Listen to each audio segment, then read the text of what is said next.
फरीदाबाद लोकसभा क्षेत्र से कांग्रेस प्रत्याशी महेंद्र प्रताप ने पलवल जिले के गांव फुलवाड़ी में जनसभा को संबोधित करते हुए कहा कि भाजपा ईडी और सीबीआई का दुरुपयोग कर विपक्ष को दबाने का काम कर रही है। महेंद्र प्रताप ने भाजपा प्रत्याशी कृष्णपाल गुर्जर पर हमला बोलते हुए कहा कि 10 साल के उनके शासन में केवल भ्रष्टाचार हुआ है। वहीं इस दौरान कांग्रेस प्रत्याशी महेंद्र प्रताप के साथ मौजूद और हाल ही में भाजपा को अलविदा कर चुके पूर्व विधायक सुभाष चौधरी ने भाजपा प्रत्याशी कृष्णपाल गुर्जर को अपने निशाने पर लिया और कहा कि कृष्णपाल गुर्जर ने बडोली में कहा था, एक भी विधानसभा सीट से हार जाऊं तो फांसी पर लटका देना। उससे ज्यादा सौभाग्यशाली कोई नहीं है। मैं 10 सालों में किसी भी बिरादरी के किसी भी गांव में हारा नहीं हूं। मैं आज फिर कहता हूं, मेरी बात पे यकीन करना। अगर 4 तारीख को रिजल्ट आएगा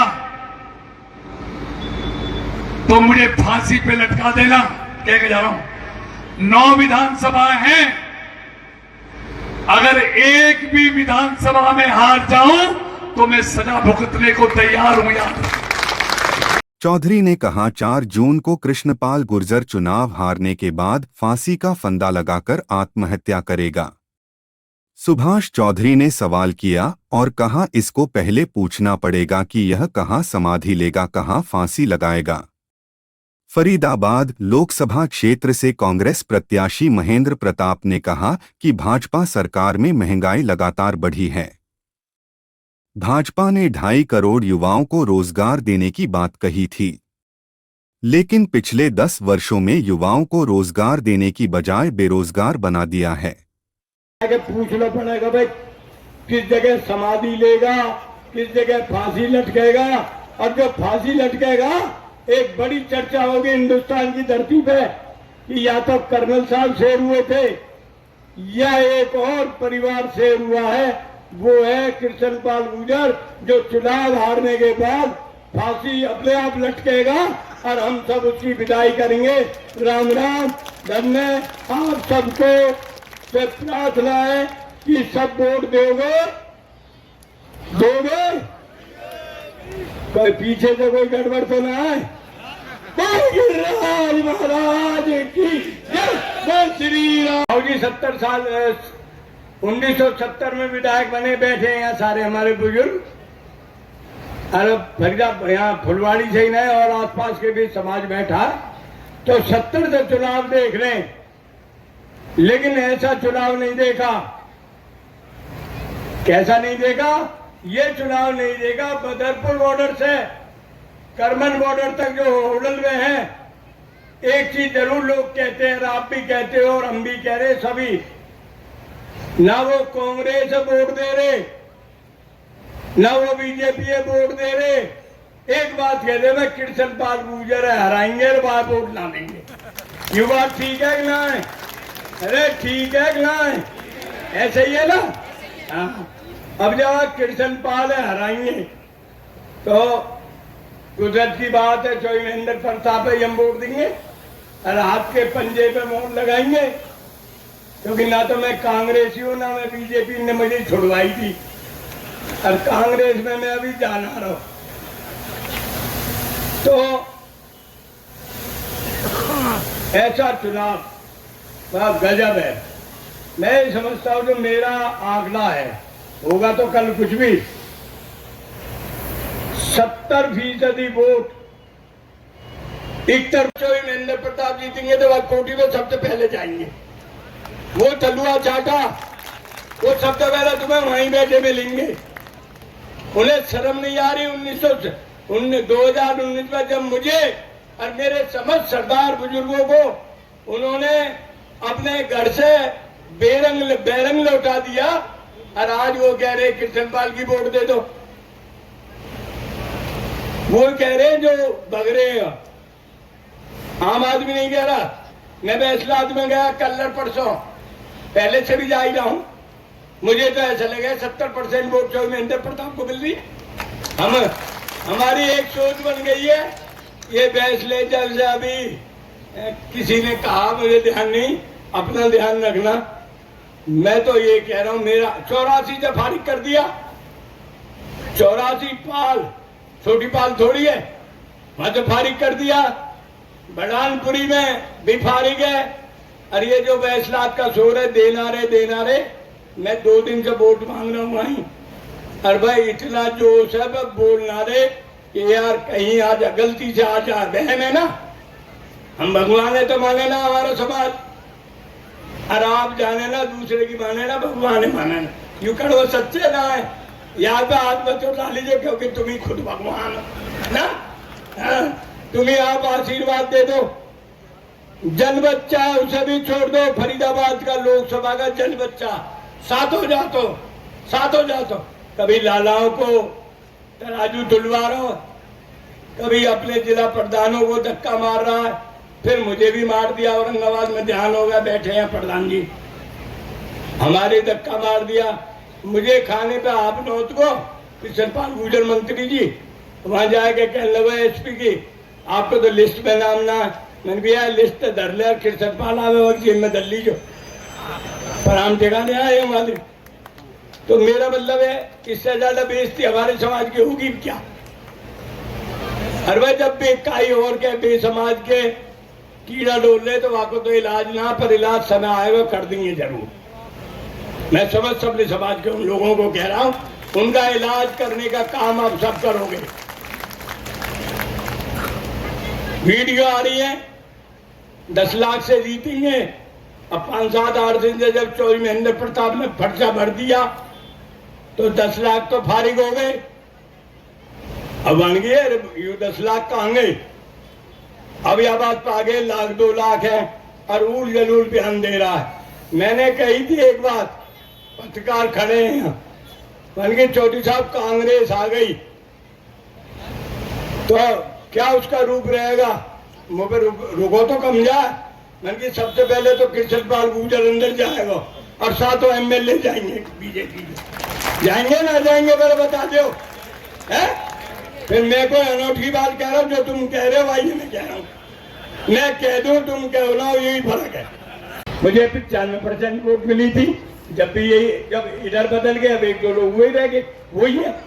ऐसे ही जब मैं 96 में लड़ा था, पूरी पंचायत होकर फैसला हुआ, तो मुझे पता है कि 100 वोट ले जाइए, 50 ले जाइए, 200 ले जाइए। मुझे तो ऐसी है ना, यहाँ से ज्यादा ले जाए तो वोट में तो फुलवाड़ी कसर छोड़ेगी ना, ये तो ठीक बात है। अब छोड़ेगी तो पीछे बैठी है, डंडा भी है वो हमारा छोटा है, वो ना होगा छोटा, पीछे तो छोटा भी आवेगा।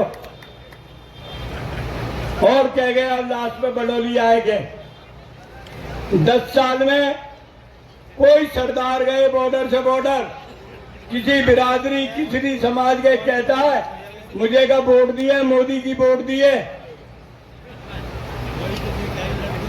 बड़ा जी को गरी जो किस्सा, सांसद बनाया, लोगों ने डब्बा भर दिए, 6.5 लाख करीब वोटों से जिताया, और वो फिर हमारे समस्त समाज के साथियों के, सरदारों के जहां भी गए उसने बेइज्जती करने में कसर नहीं छोड़ी।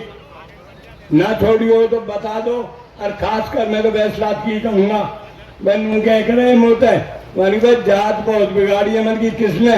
नो मंत्री जी ने। अरे जात बिगाड़ी है, अब भगवान से डरो, भगवान है याद करो, और सारे उस जात बिगाड़ने का बदला हाथ के पंजा दबा के मोहर बदला लेने का काम करे। ये मेरी आप सबसे अपील है। लेकर जैसे सुभाष जी भी फरमा रहे थे, एक वातावरण है कि ना तो वो कांग्रेस को देख रहे, ना बीजेपी को देख रहे, एक ही वातावरण है चारों तरफ कि वे बीजेपी के उम्मीदवार को 10 साल से देख लिया, और 10 वर्ष के इस कार्यकाल में जनता के अंदर विरोध की भावना उस उम्मीदवार के खिलाफ पनप रही है। बीजेपी की कार्यशैली और उसके कामों के लिहाज से भी पनप रही है, और चारों तरफ एक ही वातावरण होकर इकट्ठे हो रही है कि भाई एक ही विकल्प है कि कांग्रेस को ही इस समय समाज का और प्रांत राष्ट्र का हित है, एक ही भावना पर जो दिख रही है, तो भाई मैं तो आप लोगों की भी मुस्कुराहट, आप लोगों के वादे, आपके जोश को भी देखकर मैं तो आपका धन्यवाद ही अदा करूं तो ज्यादा उचित होगा। 52 से चुनाव होते जा रहे हैं। 1952 से देश आजाद हुआ, संविधान लागू हुआ, 52 से पहला चुनाव शुरू हुआ। कई बार सरकारें बदली हैं, लेकिन ये आज का चुनाव एक बहुत महत्वपूर्ण चुनाव है, जो आज देश में, समाज में जो इस सरकार ने वातावरण पैदा कर दिया, ऐसा पहले कभी भी नहीं हुआ। उम्मीद है, स्वयं देख रहे हैं जनता का जोश, जनता के अंदर एक करंट, और जनता बीजेपी को हटा रही है, बदलाव ला रही है, कांग्रेस को ला रही है। मंत्री जी, लगातार हुड्डा साहब के दौरे हैं, क्या फर्क पड़ता है कि हुड्डा साहब के दौरे के बाद कितना प्रभाव रहेगा? स्वाभाविक है, उनके आने से, उनके प्रचार से एक इसको बहुत बड़ा एक बूस्ट मिलेगा। जनता, हालांकि जनता के अंदर पहले ही एक जोश है, उनके आने से एक बहुत बड़ा वो मिलेगा।